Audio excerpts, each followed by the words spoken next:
इन शुरुआत के तीनों चैप्टर्स में अपन इलेक्ट्रिक इलेक्ट्रिक खेलेंगे। क्या खेलेंगे सर? इलेक्ट्रिक शॉक से खेलोगे क्या? नहीं, इलेक्ट्रिक शॉक से नहीं खेलेंगे, नहीं तो खेलने लायक नहीं रहेगी, इसलिए इलेक्ट्रिक वर्ड से खेलेंगे, इलेक्ट्रिक वर्ड से खेलेंगे। नंबर ऑफ बुक्स रहेगी आपके पास 2।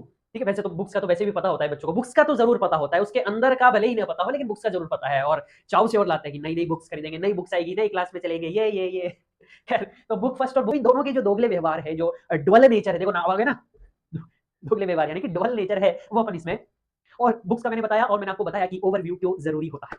तो बस यही था आज का लेक्चर। जुड़ जाइए और शुरू कर दीजिए अपनी स्टडीज जितना जल्दी हो सके, क्योंकि जो जितना जल्दी अर्ली आप बिगिनर बनेंगे उतने ही आपको मैक्सिमम स्लॉट ऑफ टाइम आपके पास अवेलेबल रहेगा फॉर योर रिवीजन सेशन, ताकि आप रिवीजन फास्ट से फास्ट कर सके। हेलो माय डियर फ्रेंड्स, तो कैसे हैं आप लोग? उम्मीद करता हूं बहुत ही स्वस्थ होंगे, मस्त होंगे, अपनी लाइफ में जबरदस्त होंगे। तो चलिए शुरू करते हैं आज का लेक्चर। आज का लेक्चर है अपने पास एक ओरिएंटेशन लेक्चर, एक दिशा निर्देशित लेक्चर। क्या कह रहा है ये? बेसिकली क्लास 12 फिजिक्स का एक इंग्लिश मीडियम बैच अपन स्टार्ट करने जा रहे हैं, जिसके लिए मैंने सोचा एक बार आपको क्लास 12 की फिजिक्स का एक सिलेबस ओवरव्यू दे दिया जाए कि आपका क्या क्या सिलेबस रहेगा फिजिक्स का आपकी क्लास 12 में। 11th के बच्चे पास आउट होकर आ चुके हैं क्लास 12 में, और इसलिए अगर वो चाह रहे हैं कहीं पर एक ऐसा जो है पर्टिकुलर एक फोकस्ड बैच, तो उसके लिए मैंने सोचा क्यों ना एक स्टार्ट करी जाए, वाईटी पर भी डाला जाए, तो इसलिए मैंने सोचा इंग्लिश मीडियम का एक अब की बार एक इंग्लिश मीडियम का बैच स्टार्ट करें। खैर, तो सिलेबस का ओवरव्यू देखते हैं अपन, आपकी क्या रहेगा फिजिक्स में। और कई बार ऐसे होता है कि मैं अक्सर जब ये वाला जो है लेक्चर लेता हूँ ओवरव्यू वाला, तो क्या होता है, मुझे पूछते हैं सर क्यों टाइम पास कर रहे हो, डायरेक्टली पढ़ाओ ना, स्टार्ट करो ना, electric charges and fields heading लगाओ ना, शुरुआत करो ना, इलेक्ट्रिक चार्ज की डेफिनेशन लिखवाओ ना, क्यों इन सब में टाइम पास करो, क्यों बता रहे हो? तो उसके लिए उनके लिए मैं ये लाया हूँ। तो बेसिकली क्या है, मैं आपको बताना चाह रहा हूँ कि ओवरव्यू की जरूरत हमें पड़ती क्यों है। किसी चीज को जब ऊपर से देखते हैं तो उसका एक गाइडेंस पथ, एक कह सकते हैं अपन एक डायरेक्टेड पथ अपन को मिल जाता है कि हाँ अपन को यहां से शुरू होना है और यहां तक पहुंचना है, और इस बीच में ये चीजें अपन को पढ़नी होगी। इन चीजों में जो रास्ते के दौरान में कौन सी जो है चीज मोस्ट इंपॉर्टेंट रहेगी, कौन सा बिगेस्ट चैप्टर रहेगा, लार्जेस्ट चैप्टर रहेगा, कौन सा स्मॉलेस्ट चैप्टर रहेगा, कौन से चैप्टर्स आपस में इंटरकनेक्टेड रहेंगे, कौन से नहीं रहेंगे, तो एक बेसिकली एक ओवरव्यू देखना जरूरी होता है हर चीज का। मैं आपको इन लेक्चर्स के इन चैप्टर्स के अंदर भी बताता हूँ कि हाँ इस चैप्टर में अपन इन इन थ्रू टॉपिक्स के थ्रू होते हुए इस चैप्टर्स को कंप्लीट करेंगे, जिसको अपन पढ़ते हैं what we will study in this lecture. खैर, तो जैसे कि आपने कई न्यूज़पेपर्स में भी देखा होगा, ये गेम आता है अक्सर, और मैं जब खेलता था अपने टाइम पे तो उसमें मेज रनर करके जो है लिखा हुआ आता था, उस गेम का नाम था मेज रनर। तो इसमें होता क्या था बेसिकली, जैसे कि सपोज करो यहाँ पर एक चूहा होता था, और यहाँ पर क्या होता था, एक चीज का टुकड़ा होता था, और आपको जो है नीचे शब्दों में लिखा हुआ होता था कि चूहे को चीज तक पहुंचाइए, ऐसे कि यहाँ से आपकी एंट्री होगी, यहाँ पर आपकी एग्जिट होगी, और आपको फिर पेन से आप करते होंगे ऐसे, आपको जो है रास्ता ढूंढना होता था। बेसिकली यहाँ पर क्या ऐसे लिखा होता था, रास्ता ढूंढो, ऐसे नाम से आता था न्यूज़पेपर में, जहां तक मैं याद कर पा रहा हूँ। तो रास्ता फिर आपको ढूंढना पड़ता था, और आपको जो है यहाँ से और यहाँ तक इसको एग्जिट कराना पड़ता था, एंट्री करा करके। तो आप ऐसा क्यों कैसे कर पाए, क्यों कर पाए, आप इसके रास्ते को कैसे जो है ट्रेस आउट कर पाए, क्योंकि आप इस भूल भुलैया को ऊपर से देख रहे हैं। लेकिन सपोज कीजिए आप ही वो चूहे हैं, सपोज करिए, मानना भी है नहीं बट आपको सपोज करना है कि और आप इस पजल में, इस भूल भुलैया में आप एंटर कर गए, तो इतनी छोटी तो होगी नहीं, जैसे कि आपने कुछ मूवीज में भी देखा होगा, हॉलीवुड पे भी जो है हॉलीवुड में भी इसकी मूवीज बनी है, इसकी मेज रनर जैसी भूल भुलैया टाइप की पजल वाली।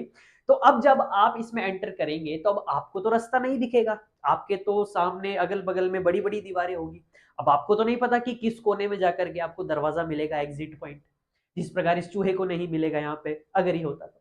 लेकिन अगर उसी पजल को आप ऊपर से देखिए जाए, एक हेलीकॉप्टर व्यू उसका ले लिया जाए, तो और आपके पास एक सैटेलाइट फोन हो, और आपको आपका फ्रेंड जो है गाइड कर रहा हो, तो आप उसके मुताबिक, वो आपको जो गाइड करेगा उसके मुताबिक आप चल सकते हैं। तो एक बेसिकली यही काम होता है ओवरव्यू लेने का।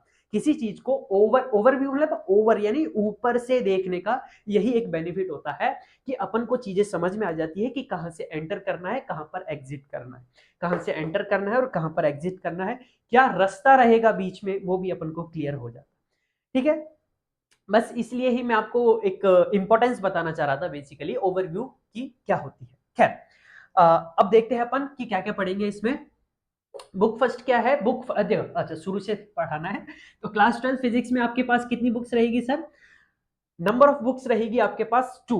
ठीक है, वैसे तो बुक्स का तो वैसे भी पता होता है बच्चों को, बुक्स का तो जरूर पता होता है, उसके अंदर का भले ही नहीं पता हो लेकिन बुक्स का जरूर पता है, और चाव से और लाते हैं कि नई नई बुक्स खरीदेंगे, नई बुक्स आएगी, नई क्लास में चलेंगे, ये। खैर, तो बुक फर्स्ट और बुक सेकंड यानी कि दो बुक्स आपकी रहने वाली है। फिजिक्स फर्स्ट और फिजिक्स सेकंड दोनों ही आपकी एनसीईआरटीज रहेगी। अब तो दोनों ही बोर्ड्स में, RBSE Rajasthan board as well as CBSE, दोनों ही बोर्ड्स में अब तो जो है एनसीईआरटीज चलने लग गई है। दोनों लेवल का, दोनों ही बोर्ड्स का कंटेंट आपको मिलेगा, दोनों ही बोर्ड्स के बच्चे पढ़ सकते हैं, यहां पर भी ऑफलाइन भी और ऑनलाइन भी। ऑनलाइन आपको डिलीवर हो रही है, आप ऑनलाइन देख रहे हैं, वेल एंड गुड। ऑफलाइन भी पढ़ना चाहते हैं तो आप आके पढ़ सकते हैं, you can ask in the. ठीक है, आगे बढ़ते हैं। तो दोनों बुक्स आपके एनसीईआरटीज रहेगी, दोनों बुक्स में नंबर ऑफ चैप्टर्स आपके अलग अलग रहेंगे। पहली बुक में आपके पास कितने चैप्टर्स के, जैसा कि आपको दिखाई दे रहा है 8 चैप्टर्स आपके रहेंगे। सेकंड बुक में 9 to 14 यानी कि अपने पास 6 चैप्टर्स इसमें रहेंगे। जैसे कि आपका पहला, और अब अपन चैप्टर्स पे बढ़ते हैं। तो पहला चैप्टर आपकी बुक फर्स्ट का जो है वो है electric charges and field, electrostatic and then electrostatic and potential and electrostatic potential and capacitance and then current electricity. इन तीनों को अगर आप ध्यान से देखें तो आपको इलेक्ट्रिक वर्ड देखने को मिल रहा है। देखो, तो बेसिकली अपन कह सकते हैं कि इन शुरुआत के तीनों चैप्टर्स में अपन इलेक्ट्रिक इलेक्ट्रिक खेलेंगे। क्या खेलेंगे सर? इलेक्ट्रिक शॉक से खेलोगे क्या? नहीं, इलेक्ट्रिक शॉक से नहीं खेलेंगे, नहीं तो खेलने लायक नहीं रहेंगे। इसलिए इलेक्ट्रिक वर्ड से खेलेंगे, इलेक्ट्रिक वर्ड से खेलेंगे। तो बेसिकली इन तीनों ही चैप्टर्स में अपन इलेक्ट्रिक से जुड़ी हुई चीजें पढ़ेंगे। किस चीज से जुड़ी सर? इलेक्ट्रिक वर्ड से जुड़ी। फिर इसके बाद में अपने पास आएगा मैग्नेट, फिर अपन मैग्नेट मैग्नेट करेंगे, फिर मैग्नेट की माला जपेंगे अपन।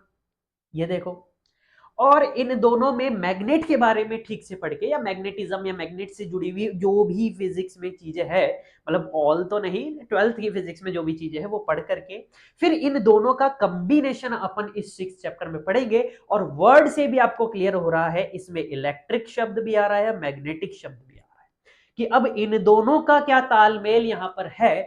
फिजिक्स में किस प्रकार से इलेक्ट्रोमैग्नेटिज्म एक साथ आता है, किस प्रकार कह सकते हैं कि अपन मूविंग चार्ज की वजह से किस प्रकार जो है, सॉरी मूविंग चार्ज नहीं, हाँ मूविंग चार्ज की वजह से किस प्रकार मैग्नेटिज्म जनरेट होता है, वो अपन देखेंगे यहाँ पर। इसमें इलेक्ट्रोमैग्नेटिक इंडक्शन, इंडक्शन का मतलब होता है प्रेरित करना, मतलब किसी एक इफेक्ट की वजह से दूसरे में भी इफेक्ट आ जाना, किसी एक फिनोमेना की वजह से, किसी एक हैपनिंग की वजह से दूसरी पार्ट में भी या उसके पास रखे हुई चीज में भी, वस्तु में भी इंड्यूस हो जाना, प्रेरित हो जाना। ठीक है, प्रेरित हो, इन्फ्लुएंस हो जाना। आपके इन्फ्लुएंसर के दौर में आप इस वर्ड से ज्यादा रिलेट करेंगे। ये लिखा है इंडक्शन, ये थोड़ा सा ऐसे मिटना सा लग रहा है लेकिन मैं आपको बोल भी दे रहा हूं तो आप आई होप इसको गेट कर पा रहे होंगे, इंडक्शन। ठीक है, पढ़ा होगा आजकल तो सिलेंडर की कमी की वजह से बहुत यूज भी आ रहा है इंडक्शन। खैर, तो इसमें इन दोनों का मिक्सचर रहेगा। फिर आता है आपके पास अल्टरनेटिंग करंट, बदलता हुआ करंट। ये जो बिजली के बोर्ड्स होते हैं, यहां तक जो आपके पास करंट आता है आपके घरों में, ये अल्टरनेट होता हुआ आता है, यानी कि इनकी फ्रीक्वेंसी वाइब्रेट करती है, कभी प्लस कभी प्लस, इनकी डायरेक्शंस जो है वो बदलती रहती है। किस प्रकार से वो डील करेंगे चैप्टर में डिटेल से देखेंगे, अभी तो मैं आपको जस्ट ऐसे ही समझा रहा हूँ। घरों तक जो आता है ना, बोलते हैं 440 वोल्ट का झटका, वो सब अपन इसी में डील करेंगे। इंडिया में कितनी फ्रीक्वेंसी रहती है, अमेरिका में कितनी रहती है, वो सब इसमें डील। फिर ये एक छोटा चैप्टर है पूरी आपकी फिजिक्स का, कह सकते हैं पूरी क्लास 12 की फिजिक्स का सबसे छोटा चैप्टर, मैं तो इसी को मानता हूँ, इलेक्ट्रोमैग्नेटिक वेव्स। ज्यादा नहीं है ये जो अपन यहाँ तक पढ़ गए। यहाँ पे अपन मैक्सवेल की चर्चा करेंगे कि किस प्रकार वेव, किस प्रकार जो है डिफाइन किया गया एक इलेक्ट्रोमैग्नेटिक वेव को, क्या क्या प्रॉपर्टीज होती है, किस प्रकार उनकी जो है डायरेक्शंस किस प्रकार वो एक दूसरे के परपेंडिकुलर होती है, उनका ग्राफ देखेंगे और उनकी एक बढ़िया सी एक पिक्चर भी बनाएंगे। ठीक है, तो ये है आपके पास, ये रहे आपके पास 8 चैप्टर्स बुक फर्स्ट के। मैंने आपको बताया कौन कौन से कनेक्टेड है। वैसे देखा जाए तो बच्चों ये 8 ही चैप्टर्स अपने आप में अपने आप में कनेक्टेड है बहुत ही ज्यादा। ठीक है, बहुत ही ज्यादा ये अपने आप में कनेक्टेड है। तो वैसे तो ये 8 ही चैप्टर्स अपने आप में कनेक्टेड है और इसलिए अपन कह सकते हैं कि ये पूरा एक तरीके से गिरोह बना रखे हैं 8 चैप्टर अपने आप में, इसलिए इसको एक ही किताब में डालने की कोशिश गई है। इसलिए 8 के 8 एक बुक में डाले गए और फिर बचे हुए ये जो है इनसे हटके है, इसलिए बाकी के 6 को अलग कर दिया गया। बेसिकली ये है इसका। फिर बुक सेकंड में आते हैं, तो इसलिए मैं बताने का पर्पज क्या है वो ये है कि आपने अगर यहां पर छुट्टी कर दी बहुत ज्यादा, ऐसे नहीं एक दिन की तो चलो चल जाती है, आप नेक्स्ट डे कवर कर लेते हैं, तो फिर इसमें दिक्कत आएगी अगले वाले चैप्टर में। बेसिकली इंटरकनेक्टेड है ऐसे कहना चाह रहा हूं मैं, इन तीनों का ऐसे ऐसे करके, बस और कोई दिक्कत नहीं है। वैसे तो आप रेगुलरली, आप अच्छे बच्चे हैं और रेगुलरली ही देखेंगे, मेरे को पता है, मैं नहीं बताऊंगा किसी को, टेंशन मत लीजिए। क्या नजर लग जाती है, ये बातें बताई नहीं जाती, नजर लग जाती है। खैर 9 to 14 यानी कि अगले जो 6 चैप्टर्स है वो आपकी बुक सेकंड में डाले गए हैं। और देखो नाम से भी क्लियर हो रहा है, रे ऑप्टिक्स, वेव ऑप्टिक्स, ये इनसे थोड़े अलग हटके हैं। ठीक है, यानी कि इसमें ऑप्टिक का मतलब होता है बच्चों लाइट से जुड़ी हुई चीज को अपन यहाँ पे ऑप्टिक्स बोलते हैं। लाइट से जो लाइट वर्ड जो है वो बेसिकली ऑप्टिक्स है। जैसे कि बायोलॉजी में आपने सुना होगा जो कार्डियक वर्ड होता है, कार्डियक, ये किससे जुड़ा हुआ होता है, कार्डियक वर्ड। ठीक है, कार्डियोलॉजिस्ट, ये ऐसा जो हार्ट से जुड़ा हुआ वर्ड होता है ऐसे। जैसे कि और क्या होता है आपके पास, ऑर्थोपेडिक्स ऐसे होता है ना, ये किससे जुड़ा होता है, हड्डियों से जुड़ा हुआ जो डॉक्टर होता है उसको बोलते हैं। तो कुछ वर्ड्स जिनको रिलेट करते हैं, जिनको संबोधित करते हैं, उस बेसिस पर यहाँ पर एक वर्ड दिया गया है ऑप्टिक्स। ठीक है, तो लाइट से जुड़ा हुआ होता है। देखो दोनों, अब देखो इन दोनों में ही ऑप्टिक्स आ रहा है, इसलिए इसका मतलब क्या हो गया कि ये दोनों ही चैप्टर्स आपस में कैसे है, कनेक्टेड है। इतने नहीं है बट हाँ कनेक्टेड। इसमें आप लाइट की, इवन इसमें तो आप लाइट की हिस्ट्री पढ़ते हैं कि किस प्रकार से इवॉल्व हुई लाइट, के पहले क्या मानते थे, फिर अब धीरे धीरे क्या माने, मैक्सवेल तक की पढ़ते हैं अपन, एट लास्ट जो फाइनली एक्सेप्टेड है अभी तक। इसमें ये सबसे लेंदी चैप्टर है आपका पूरी फिजिक्स का, बहुत बहुत तो नहीं कहेंगे बट ठीक है, अच्छा खासा लेंदी है। अच्छे खासे कंसेप्ट भर रखे हैं इसमें, और इसमें ये पोर्शन भी इंक्लूड कर रखा है ऑप्टिकल इंस्ट्रूमेंट, जिसमें आप टेलीस्कोप वगैरह पढ़ते हैं, कंपाउंड माइक्रोस्कोप, ये सब सिंपल माइक्रोस्कोप, ये सब आप इसमें पढ़ेंगे। फिर आता है वेव ऑप्टिक्स, ठीक इसी से जो रिलेटेड है, वेव के बारे में चर्चा की गई है इसमें। फिर कि लाइट को वेव किस प्रकार से माना, इवॉल्व होती हुई, फिर फाइनली क्या माना, बेसिकली वो इसमें बताया। फिर आता है आपके पास एक अलग से चैप्टर जिसको अपन बोलते हैं dual nature of matter and radiation. Matter यहाँ पे वर्ड है पार्टिकल से जुड़ा हुआ, कह सकते हैं, आप कह सकते हैं कि ये पार्टिकल से जुड़ा हुआ है, और रेडिएशन वर्ड आप कह सकते हैं कि जैसे वेव से जुड़ा। तो बेसिकली आप इसमें समझेंगे कि पार्टिकल भी दोगला व्यवहार करता है, पार्टिकल नेचर भी शो करता है, पार्टिकल है तो वो तो शो करेगा ही, और कभी कभी वेव नेचर भी शो कर देता है। और वेव नाम से ही स्पष्ट है तो वेव नेचर शो करनी चाहिए, लेकिन कभी कभी वो पार्टिकल नेचर शो कर देती है। तो इन दोनों के जो दोगले व्यवहार है, जो डुअल नेचर है, देखो नाम आ गया ना, दोगले व्यवहार यानी कि डुअल नेचर है, वो अपन इसमें समझेंगे। फिर आता है अपने पास एटम्स, एटम्स के बारे में जानेंगे। फिर एटम के और डीप में चलेंगे तो अपने पास क्या आता है, न्यूक्लियस। तो इस चैप्टर में फिर अपन न्यूक्लियस के बारे में जानेंगे। ये सर फिर न्यूक्लियाई क्यों लिखा है, अब आप मेरे को बताओ कि क्लास 10th की मैथमेटिक्स आपने पढ़ी है तो उसमें आप वर्ड देखते थे रेडियाई, क्या होता था ये, क्या है ये रेडियाई, रेडियाई भी नहीं सुना आपने, लेकिन अब मैं वर्ड बोलूंगा वो आपको समझ में आ जाएगा, जिसको बोलते हैं रेडियस, त्रिज्या, त्रिज्याएं हिंदी में बोलते हैं इसको त्रिज्या, और इसको बोलते हैं त्रिज्याएं, मतलब बहुवचन। तो बेसिकली क्या है, इसका प्लूरल है ये, तो वैसे ही न्यूक्लियस का प्लूरल है न्यूक्लियाई, और कुछ ही नहीं है। बहुत सारे न्यूक्लियस को न्यूक्लियाई कह दिया और कोई दिक्कत नहीं। फिर एक अलग से चैप्टर आता है अपने पास सेमीकंडक्टर, बहुत ही अच्छा चैप्टर है। ठीक है, ज्यादा बड़ा भी नहीं है, ज्यादा छोटा भी नहीं है, ठीक ठाक रेंज का चैप्टर है। तो यहाँ तक अपन को पहुंचना है, कहाँ से चलते हुए, यहाँ से चलते हुए धीरे धीरे हौले हौले बढ़ते हुए अपन चलेंगे और यहाँ तक पहुंच जाएंगे, जरूर पहुंच जाएंगे। ठीक है, तो बस यही था आपका एक ओवरव्यू। इसमें देखा मैंने आपको बताया कि चैप्टर्स के लिंकेज कैसे रहेंगे, कौन कौन से चैप्टर्स तनहा रहेंगे, कौन कौन से चैप्टर्स कनेक्टेड रहेंगे। ये मैंने आपको बताया, जैसे ये दोनों चैप्टर, ये फिर ये अलग अलग चैप्टर हो गए, ये तो लगभग 8 ही चैप्टर आपस में कनेक्टेड देखा जाए तो। इसमें भी मैंने आपको बताया कि किस हिसाब से बाइफरकेट अपन कर सकते हैं, ऑल दो 8 ही चैप्टर एक दूसरे से कनेक्टेड कह सकते हैं कि है। और बुक्स का मैंने बताया, और मैंने आपको बताया कि ओवरव्यू क्यों जरूरी होता है।